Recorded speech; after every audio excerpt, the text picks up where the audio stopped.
O tema dos 144 mil, longe das igrejas pentecostais tradicionais e longe da linha pré-tribulacionista, é um assunto incrível, revelador, emocionante, nos linka com várias coisas das escrituras. Isso porque a linha pré-tribulacionista e as igrejas pentecostais, com as suas doutrinas, elas bloqueiam as revelações das escrituras.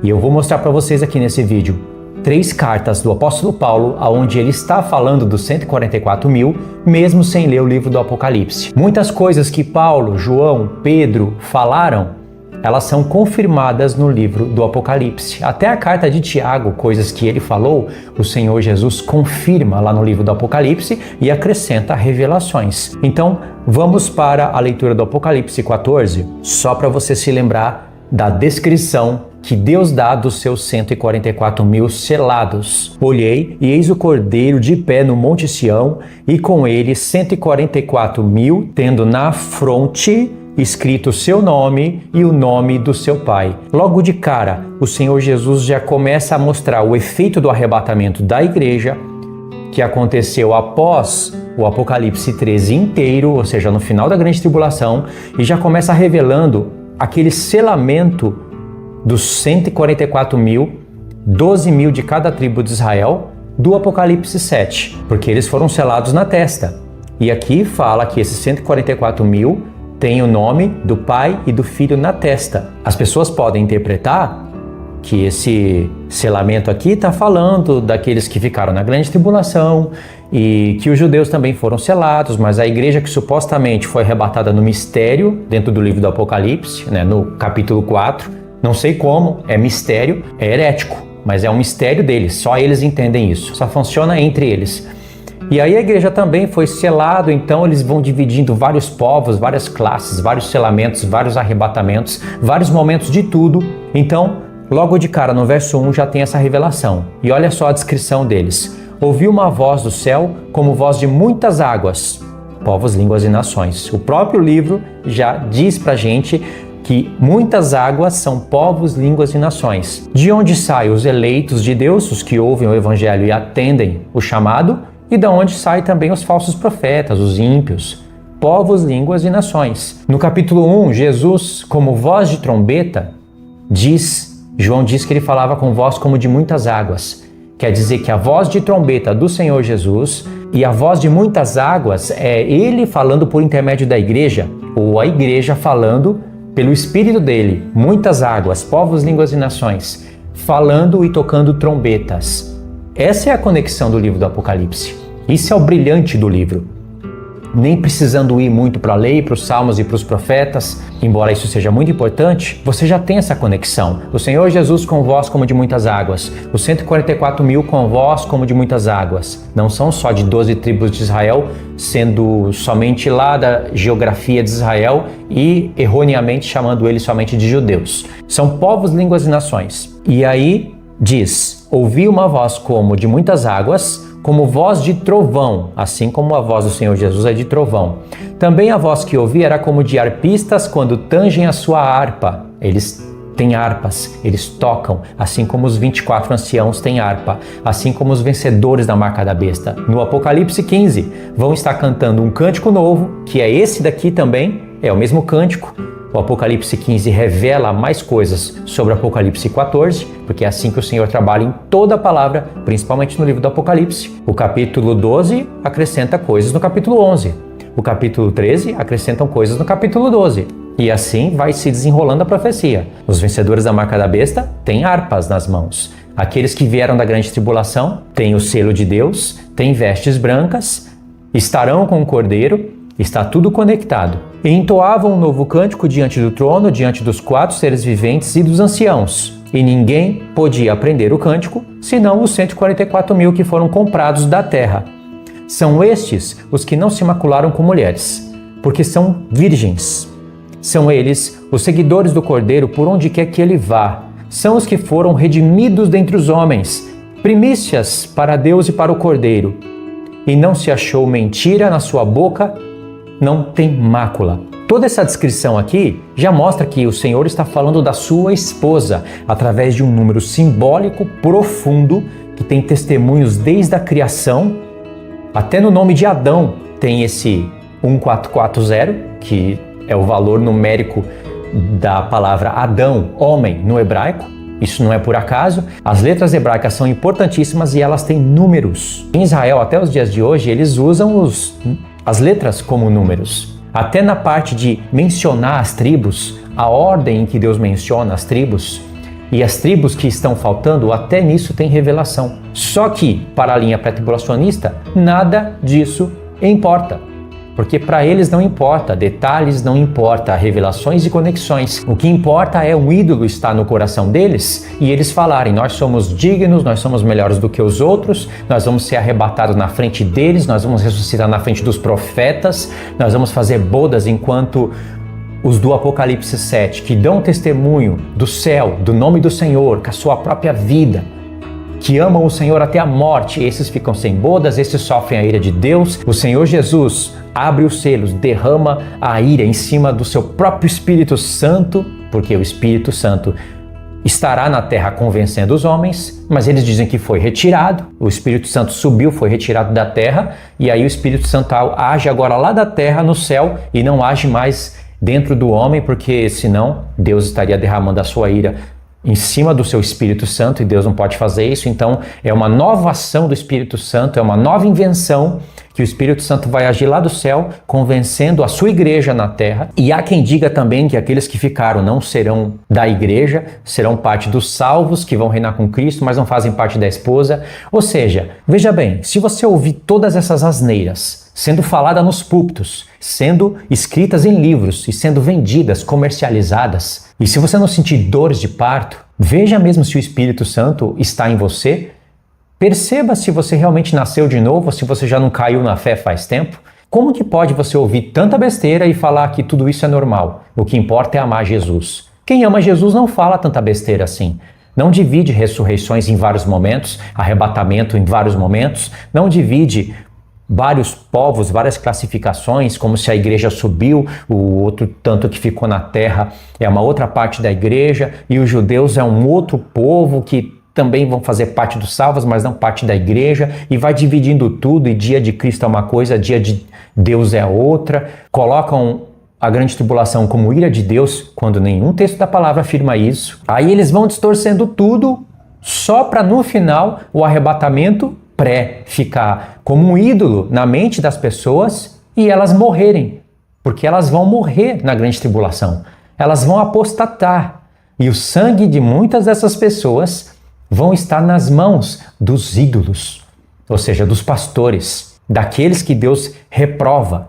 Veja que os 144 mil, eles não estão contaminados com mulheres, porque você deveria parar para pensar, usar pelo menos 1% do seu cérebro e perguntar: mulher contamina o homem? Porque aqui não está falando de uma contaminação por causa da mulher ser impura, ser uma mulher que não é cristã.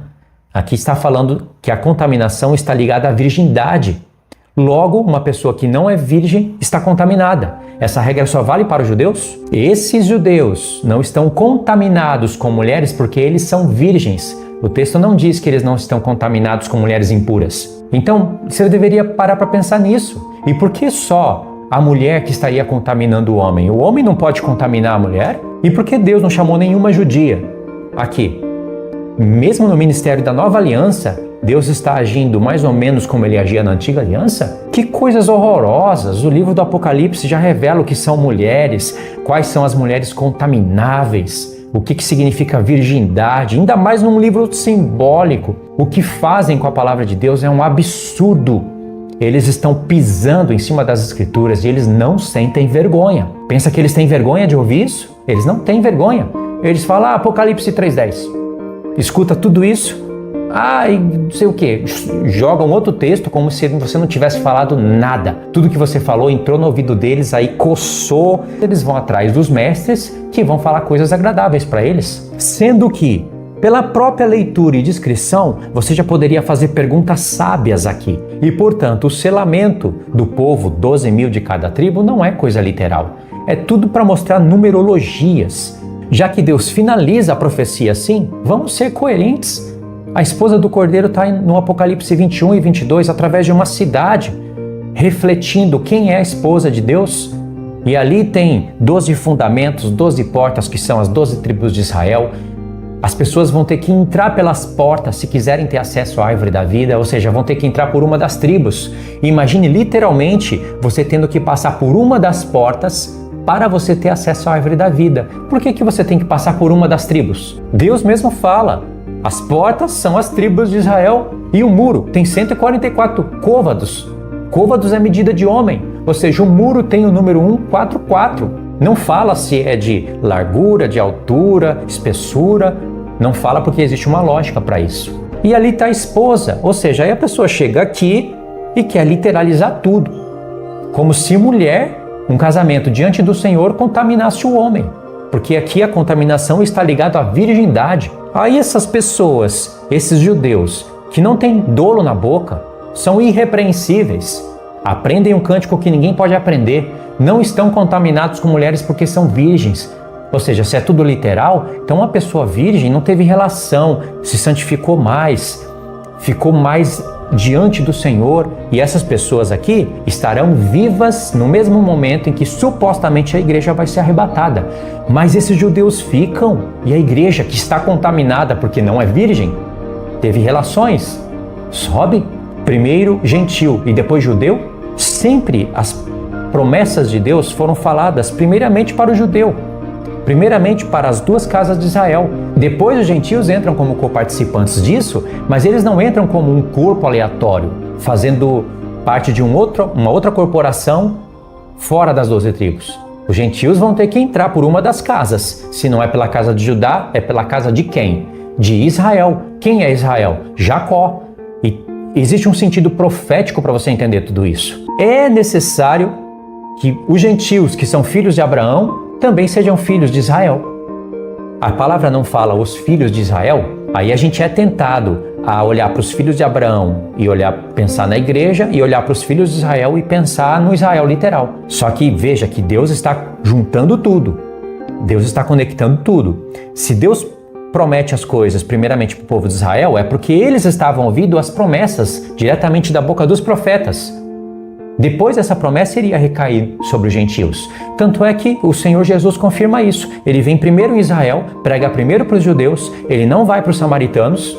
Está escrito isso em Mateus 2 vezes. Aí Jesus morre, ressuscita e prega primeiro em Jerusalém, derrama o Pentecoste primeiro para os judeus, e na hora do arrebatamento tem que ser primeiro gentil e depois judeu? Isso é um cúmulo da heresia. E como eu disse para vocês que os gentios têm que fazer parte de Israel para serem filhos de Abraão, e eu não estou falando do Israel segundo a carne, nem estou falando de obras da lei, isso é muito claro, né? Tem que tomar cuidado com os espantalhos criados pela linha pré-tribulacionista e até mesmo por calvinistas. Anota esse texto porque esse texto é chave. Esse texto ele faz a transição das promessas feitas a Abraão e a sua descendência, que é primeiro Cristo e depois o seu corpo. E as promessas feitas para as 12 tribos, que aí entram os gentios por intermédio da casa de Israel, que são as 10 tribos. Veja bem, não tem como fugir desses textos. Gênesis 35, a partir do verso 9. Vindo Jacó de Padã-Arã, outra vez lhe apareceu Deus e o abençoou. Disse-lhe Deus, o teu nome é Jacó. Já não te chamarás de Jacó, porém Israel será o teu nome. E logo em seguida, no mesmo segundo, Deus disse, e disse-lhe mais, eu sou o Deus Todo-Poderoso, sê fecundo e multiplica-te. Aqui na palavra fecundo já tem o nome Efraim embutido aqui. E aí eu vou explicar rapidamente o porquê. Uma nação e uma multidão de nações sairão de ti e reis procederão de ti. Veja, uma nação, Israel, segundo a carne, as 12 tribos, que vão receber a lei de Deus por intermédio de Moisés, que vão ser sombras da realidade do futuro. Uma nação sai de Israel, e quem é essa multidão de nações? Que logo em seguida Deus fala, reis procederão de ti. Tá vendo? De Jacó, dos lombos dele, vão sair os gentios, não segundo a carne, mas não segundo o sangue, mas segundo o Espírito. Ou seja, nós nos tornaremos filhos de Israel para nos tornarmos filhos de Abraão. E aqui o nome Efraim, pelo menos a raiz do nome, vai aparecer porque é através de Efraim que Deus vai trabalhar com as 10 tribos para que os gentios entrem de maneira espiritual, mas entrem para fazer parte das 10 tribos para se tornar um novo Israel de Deus, que é o Israel segundo o Espírito, que é o que o apóstolo Paulo distribui em várias cartas suas. E aí, tá difícil de entender isso daqui? É um texto que a gente simplesmente abandona, joga fora? Então, as promessas foram feitas primeiro para Israel. E Paulo, já no tempo avançado, aonde ele está falando com um povo que era chamado de judeus e não tinha ali uma compreensão completa entre eles, Paulo fala, as promessas foram feitas primeiro para judeu e depois para gentil. Sempre se cumpre primeiro em judeu, depois em gentil. Mas na hora do arrebatamento, Deus não vai tratar assim.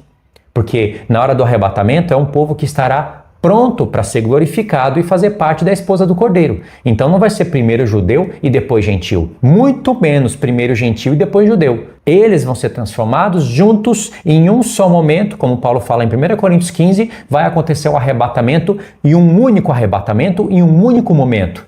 Isso é a palavra de Deus, ok? Você entendeu isso daqui? Agora eu vou fazer as conexões rápidas nas cartas de Paulo, sem entrar em muitos detalhes, por causa do tempo que eu gastei na introdução.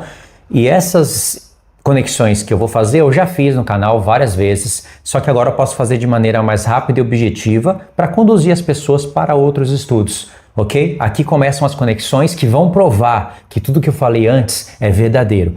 Efésios 2, a partir do verso 4. Mas Deus, sendo rico em misericórdia, por causa do grande amor com que nos amou, e estando nós mortos em nossos delitos, nos deu vida juntamente com Cristo.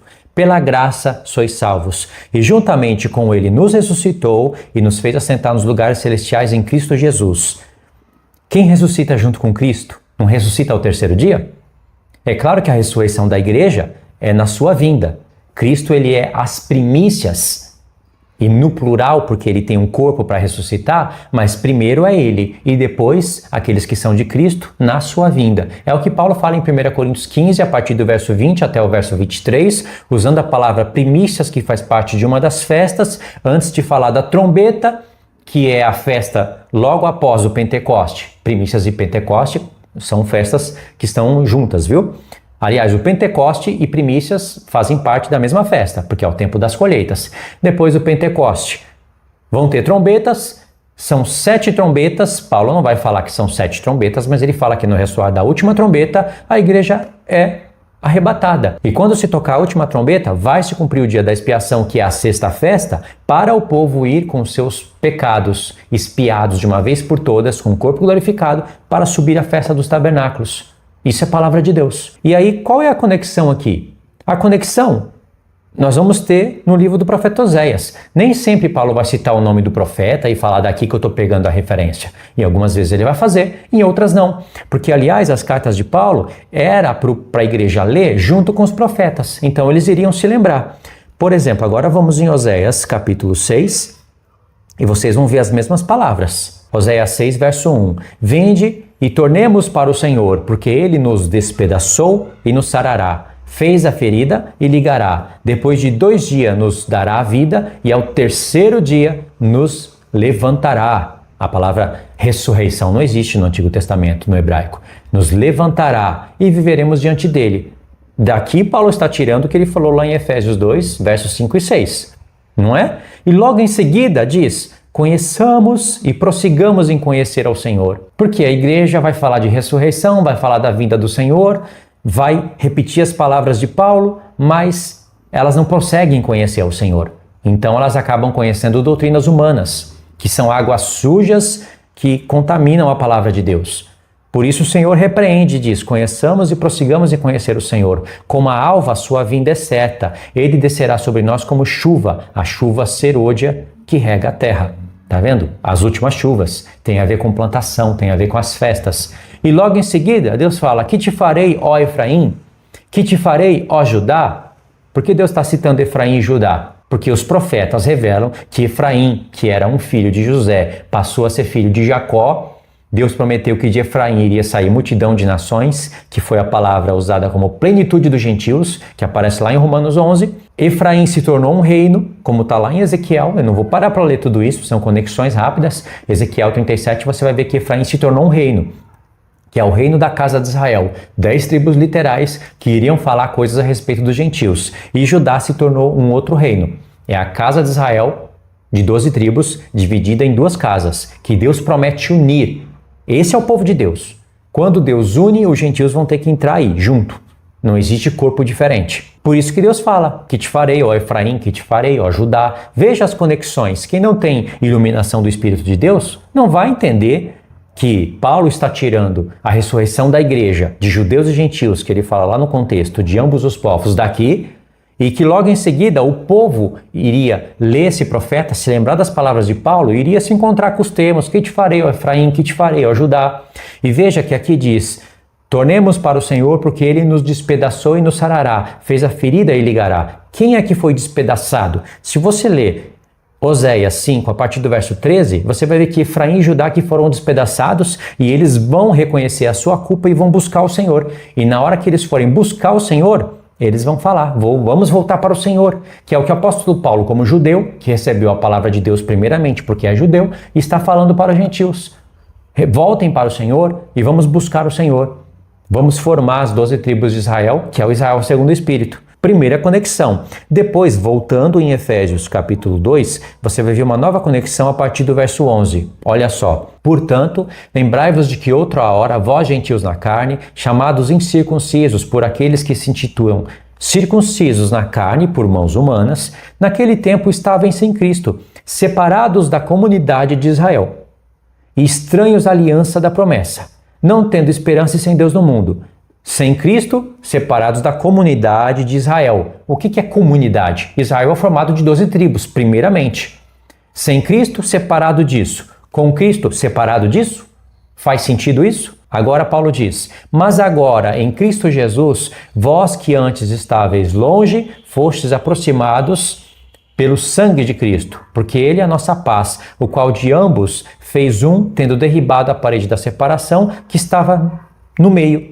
Paulo fala, a inimizade. Aboliu na sua carne a lei dos mandamentos na forma de ordenanças, para que dos 2, judeus e gentios, que na revelação vai ser Efraim e Judá, é o contexto geral de Oséias, criassem em si mesmo um novo homem, fazendo a paz, e reconciliasse ambos em um só corpo com Deus, por intermédio da cruz, destruindo por ela a inimizade.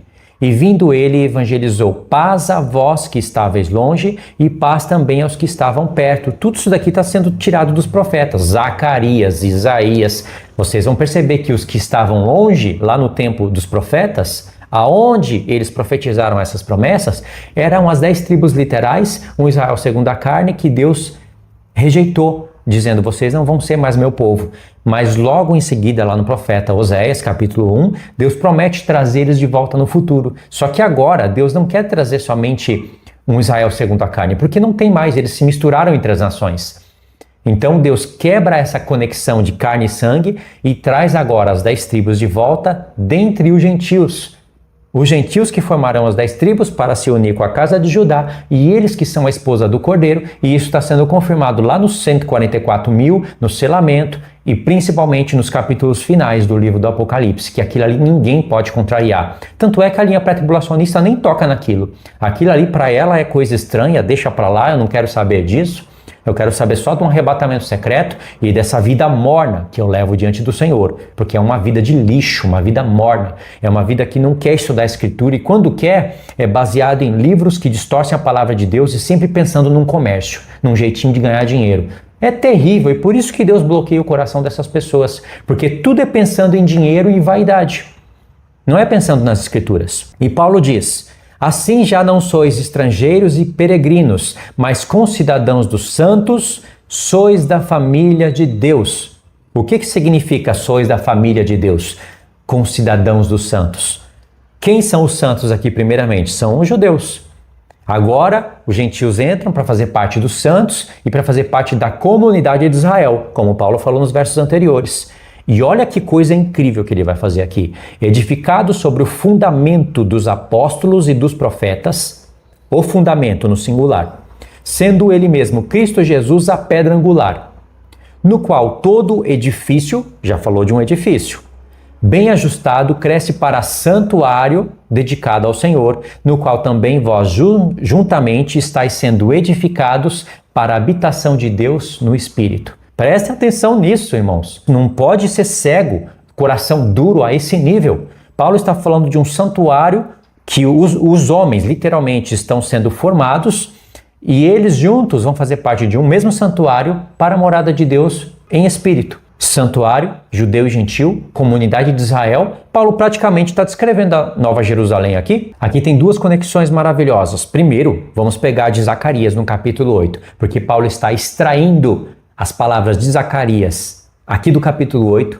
e levando lá em Efésios dos versos 11 ao 22. Vejam como é bem semelhante. Assim diz o Senhor dos Exércitos, sejam fortes as vossas mãos de todos vós, que nesses dias ouvis esta palavra da boca dos profetas, a saber, nos dias em que foram postos os fundamentos da casa do Senhor dos Exércitos, para que o templo fosse edificado. Esses fundamentos são literais, essa casa é literal, e essa casa literal vai refletir a realidade espiritual no corpo de Cristo. Isso não é complicado de entender. Paulo fala várias vezes que nós somos o santuário de Deus. Pedro faz a comparação entre as pedras do santuário de Deus e nós, as pedras vivas.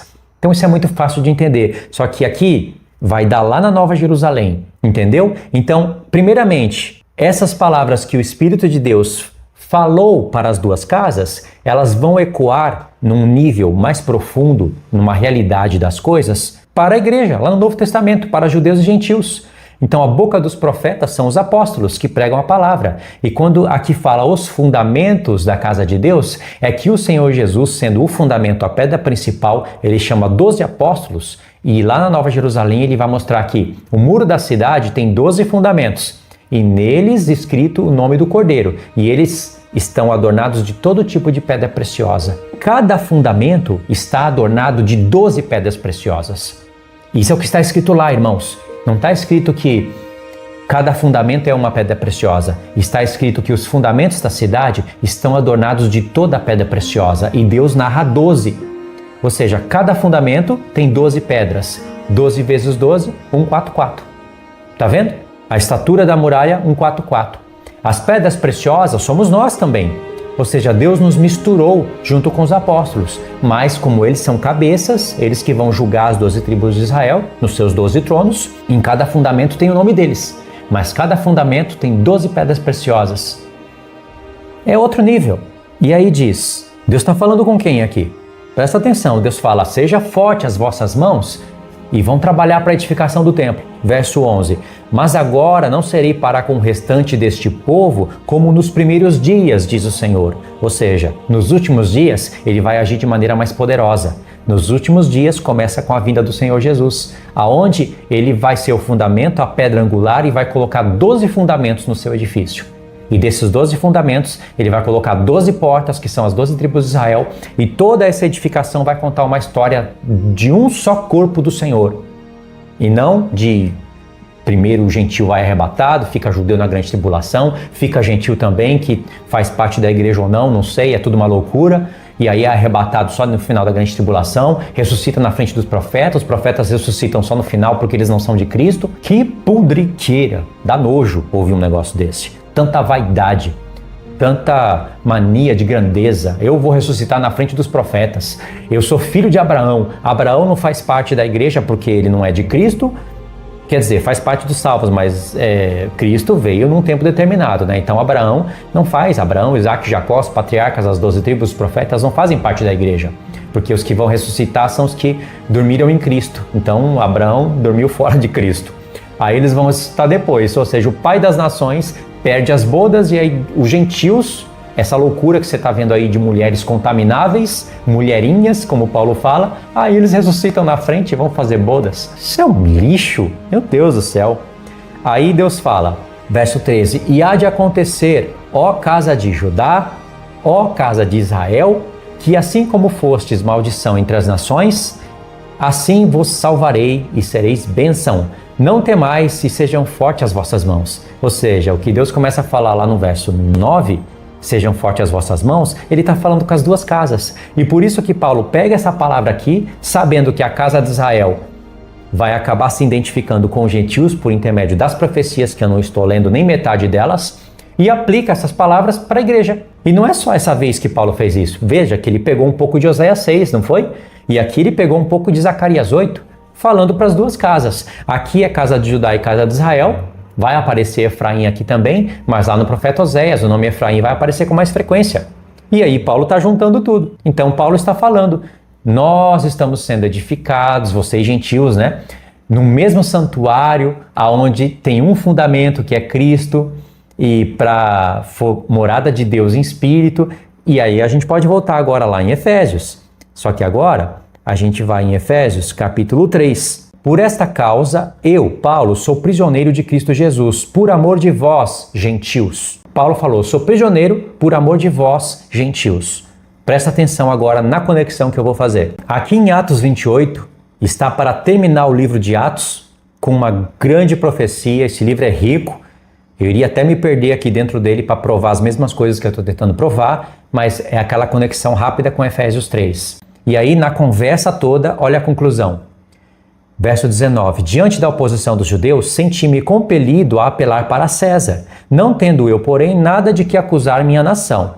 Foi por isto que vos chamei, para vos ver e falar, porque é pela esperança de Israel que eu estou preso com esta cadeia. Aqui Paulo fala, eu estou preso pela esperança de Israel. Lá para os Efésios, Paulo fala, é por amor de vós, gentios, que eu estou preso. É só juntar uma coisa com a outra. É a mesma frase. Mas Paulo tem que ser estratégico. Lá para os gentios ele pode falar mais abertamente. Aqui para os judeus, que muitos deles aqui vocês vão ver no contexto que ficam incrédulos, outros passam a crer e há contenda entre eles, Paulo tem que falar com mais cuidado. Atos 26, 2 capítulos antes, para confirmar o que eu falei em Atos 28, Paulo, se defendendo perante o rei Agripa, ele diz, e agora estou sendo julgado por causa da esperança da promessa por Deus feita a nossos pais, a qual as nossas 12 tribos, servindo a Deus fervorosamente, de noite e de dia, almejam alcançar. E no tocante a esta esperança, ó rei, que eu sou acusado pelos judeus. Por que Paulo estaria falando aqui que só os judeus estariam recebendo essa promessa e só eles estariam buscando a Deus de dia e de noite, almejando, desejando a ressurreição? Claro que não. Paulo embutiu aqui os gentios. Ele diz que é mestre dos gentios. Então veja, somando o que Paulo falou em Atos 26 com o que Paulo falou em Atos 28, você vê que Paulo inclui os gentios nas 12 tribos de Israel. O apóstolo Tiago, que se chama Yaakov, esse é o nome original que está até no grego, Jacobos. Colocaram o Tiago aqui por uma maluquice humana. É como se Jacó, Tiago, o apóstolo Tiago, que é Jacó, estivesse mandando um recado para as suas 12 tribos. É como um pai falando com seus filhos. É como Jacó, que recebeu a promessa de Deus de se chamar Israel, estivesse falando com as muitas nações que iriam sair dele. Tiago 1, verso 1, Tiago fala, Tiago, que é Israel, né? Jacó, servo do Senhor Jesus, para as 12 tribos de Israel. Tiago não está escrevendo só para judeu, como Martinho Lutero pensou, e por isso que ele abominou essa carta, quis tirar ela da Bíblia e tirou por um tempo, depois ele teve que pôr de volta, graças a Deus. Agora, imagine que você acabou de ler Efésios capítulo 2, você viu Paulo falando, vocês que estavam longe de Deus, não faziam parte da comunidade de Israel, agora vocês foram aproximados de Cristo. Em outras palavras, fazem parte da cidadania de Israel. Agora vocês têm Deus no mundo e fazem parte de Israel, para se cumprir a promessa que Deus fez para Jacó lá em Gênesis 35, a partir do verso 9, que de Jacó iria sair uma nação e uma multidão de nações. Deus iria trabalhar com a casa de Israel lá, com a casa de Judá, para projetar promessas para o futuro, onde gentios iriam entrar por intermédio da casa de Israel, Efraim, para se unir com a casa de Judá e formarem esse corpo de Cristo. Imagine que você leu tudo isso, imagine que você viu várias referências do apóstolo Paulo, leu o capítulo 2, do verso 11 ao 22, e aqui, olha o que Paulo vai falar, para chamar a atenção dos leitores. Efésios 3, verso 1. Por esta causa, eu, Paulo, sou prisioneiro de Cristo Jesus por amor de vós, gentios. Se é que tendes ouvido a respeito da dispensação da graça de Deus a mim confiada para com vós outros. Paulo fala, se é que vocês entenderam. Pois, segundo uma revelação, me foi dado a conhecer este mistério, conforme eu escrevi há pouco, resumidamente. Ou seja, Paulo está falando o que eu escrevi lá no capítulo 2, eu escrevi resumido. Vocês vão buscar lá nos profetas, vocês vão encontrar, se é que vocês entenderam. Porque pode ser que tem pessoas que leem e não entendem. Lê e não entende porque não vai ler os profetas. Mas aí Paulo, no verso 4, diz, pelo que quando leides, podeis compreender o meu discernimento do mistério de Cristo. Será que vocês entenderam? Eu escrevi resumidamente, mas quando vocês lerem, vocês podem compreender. Como?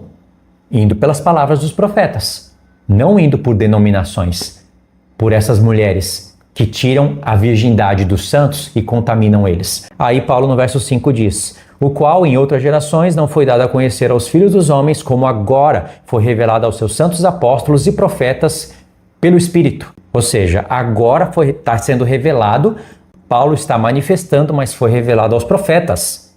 Por isso que Paulo fala profetas e apóstolos. Os profetas escreveram, o arrebatamento foi revelado primeiro para os profetas, não foi para Paulo. Paulo, ele fez a junção dos profetas, trazendo, não somente em uma carta, mas em várias. Até mesmo nas cartas de Paulo, você vai ter que buscar várias cartas para entender o assunto do arrebatamento. Mas sem as palavras dos profetas, vocês não entendem nada. Por isso que Paulo está falando. Então Paulo diz, a qual em outras gerações não foi dado a conhecer aos filhos dos homens, como agora foi revelado aos seus santos apóstolos e profetas no Espírito. Seja que muitos gentios não conheciam isso. Agora que os gentios são chamados para fazerem parte da comunidade de Israel, agora está sendo dado a conhecer para eles. Nem o povo de Israel conhecia isso. Pedro, até o capítulo 9 de Atos, não sabia nada sobre duas casas. Mas Pedro estava sendo usado com a unção do Espírito para pregar a palavra, para falar de profecias. Mas Pedro não imaginava essas coisas. Essas revelações estão lá em Atos, coisa linda.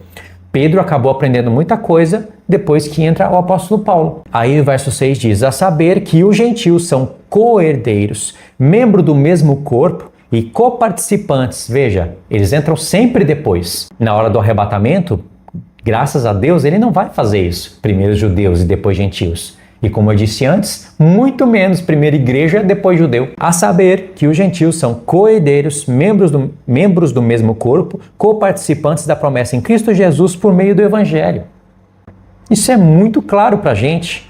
E veja bem, o apóstolo Paulo, ele disse que no capítulo 2 ele estava falando coisas que manifestam a dispensação da graça de Deus para os gentios, trazendo eles para o mesmo edifício, lembra?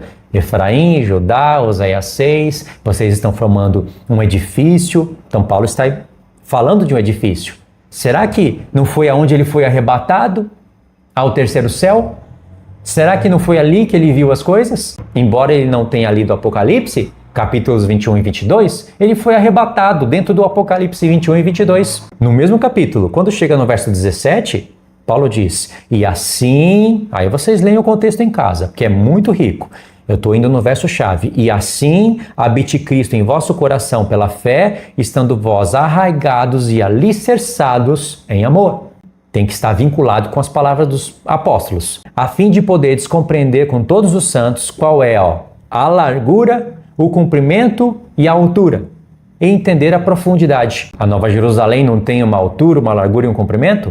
São 12.000 estádios. Assim, quando Deus faz o selamento de 12.000 de cada tribo de Israel. É algo espiritual sendo mencionado para nós. E conhecer o amor de Cristo, que excede todo o entendimento, para que sejais tomados de toda a plenitude de Deus. Efésios 4, verso 30. Veja que em cada capítulo tem uma camada, onde você olha para os 144.000 e olha para Nova Jerusalém e vê o Israel de Deus. E não entristeçais o Espírito de Deus, no qual fostes selados para o dia da redenção.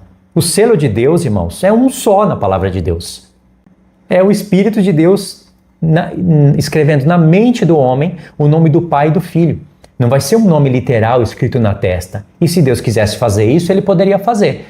Mas o mais importante é entender que na nossa mente nós vamos entender o nome do Pai e o nome do Filho. Há revelações embutidas no nome de Deus. Todo o Evangelho está resumido no nome de Deus E o próprio nome de Deus, que é Ehier, Asher, Ehier, eu serei o que serei, já está resumido em Yud He Vav He, que é o tetragrama.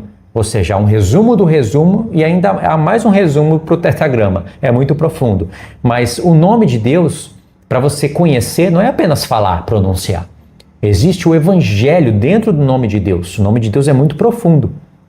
Então esse é o selo de Deus, que Paulo diz que os gentios já foram selados. E esse dia da redenção está no singular e no futuro, porque existe um motivo. É o único dia, porque é o dia da expiação. É a sexta festa, aonde o Senhor Jesus vem nas nuvens, como ele prometeu lá no livro da lei. No dia da expiação, ele aparece nas nuvens entre a Arca da Aliança, ou seja, entre os querubins, e ali existe a expiação de todo o povo de Israel, em figuras. Na realidade, lá no Apocalipse 11, quando toca a última trombeta, a Arca da Aliança é vista no céu, e ali todos os santos e profetas ressuscitam. Eles vão receber o galardão. Ali está acontecendo o arrebatamento da igreja. É a mesma última trombeta que o apóstolo Paulo fala em 1 Coríntios 15. Quais são as trombetas que Paulo está usando? Dizem eles que são trombetas de jogos dos coríntios, dos romanos. Não, o apóstolo Paulo é judeu, está falando das festas, falou de primícias, falou de Pentecoste. Lá em 1 Coríntios 5 ele falou de Cordeiro, de Páscoa. O efeito Pentecoste está em 1 Coríntios 14. Ele fala de uma trombeta em 1 Coríntios 14.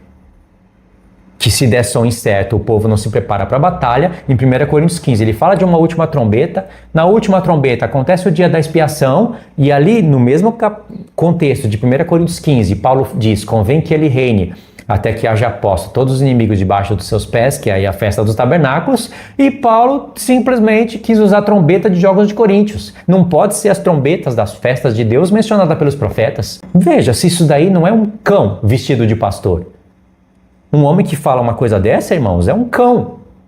É um porco que pisa nas pérolas. Porque ele sabendo, eu sei o que eu estou falando, hein? Ele sabendo de tudo isso, ele não pode voltar atrás, ele e eles, porque não é um só pastor que faz isso.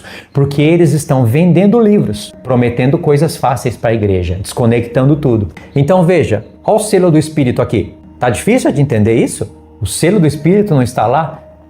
No selamento dos 144 mil e depois no Apocalipse 14, no efeito dos selados de Deus, aqueles que estão com o Cordeiro no Monte Sião. E não é só isso não, Apocalipse 22, porque o próprio Apocalipse ele quer se confirmar. Apocalipse 22 diz, verso 3, nunca mais haverá qualquer maldição, nela estará o trono de Deus e do Cordeiro, e os seus servos o servirão. Quem são os seus servos? Se você ler isso daqui para um pré-tribulacionista, ele vai falar que é a igreja, judeu e gentil. Ok. Contemplarão a sua face e na sua fronte estará o nome dele. Pronto. Não são os selados de Deus? A única maneira que eles têm de escapar disso daqui é dizer que primeiro houve um selamento para a igreja e depois um outro selamento para os judeus. Porque são selamentos diferentes, são dia de Cristo, dia de Deus, dia do Senhor, coisas distintas. A última trombeta de 1 Coríntios 15, a partir do verso 50, é distinta da última trombeta do Apocalipse 11, a partir do verso 15. Mas o que?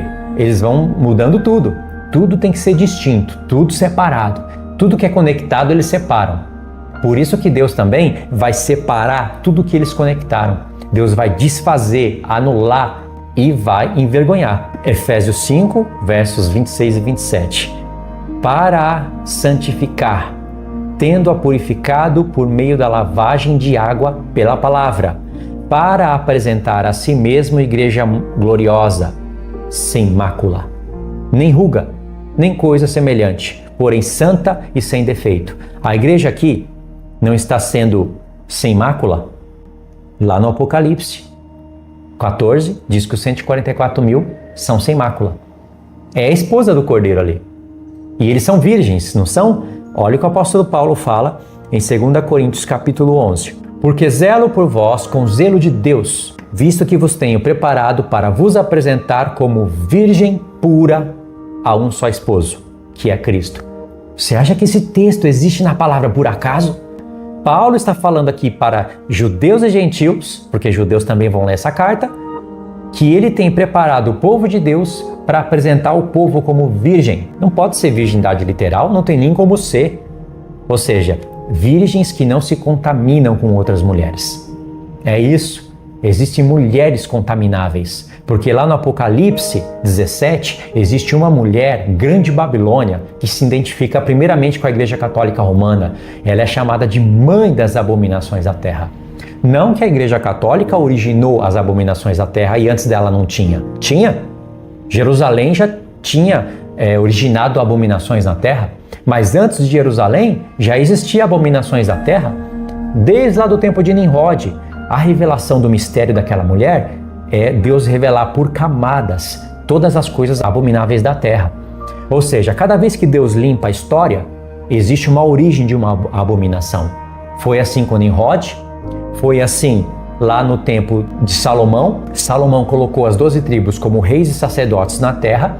Reis porque Jerusalém era a rainha da terra. Eles reinavam sobre tudo. Foi um testemunho que Deus deixou no templo e no templo de Salomão, que é a figura do milênio. Mas depois Salomão pecou, as 12 tribos se dividiram, a casa de Israel começou a pecar, Judá também começou a pecar, só que aí Deus viu os pecados da casa de Israel e não suportou aquilo, rejeitou a casa de Israel, a casa de Judá viu e começou a pecar mais ainda que a casa de Israel. E aí você vê abominações na terra, de novo voltou. Israel, que era rainha, passou a ser comparada com uma meretriz, por isso que existem essas comparações, e aí pronto, eles começaram a pecar mais que as nações que estavam ao redor deles. Jesus vem, começa a limpar o seu povo, escolhe apóstolos, estabelece igrejas, as coisas começam indo bem, só que depois vinha a Igreja Católica Romana e o que acontece? Altera todo o Evangelho de Deus globalmente e a palavra de Deus acaba sendo sequestrada dentro do Império Bizantino e fica assim por 1200 anos. E as abominações da terra voltam de novo. Essa é a mulher que está conduzindo as cabeças da besta, entenderam? Ou seja, essa Igreja Católica, ela é mãe. Ou seja, ela não é o início das abominações. A profecia é muito maior do que apenas olhar para ela. Mas qualquer pessoa que faz a leitura do Apocalipse 17 a identifica primeiramente.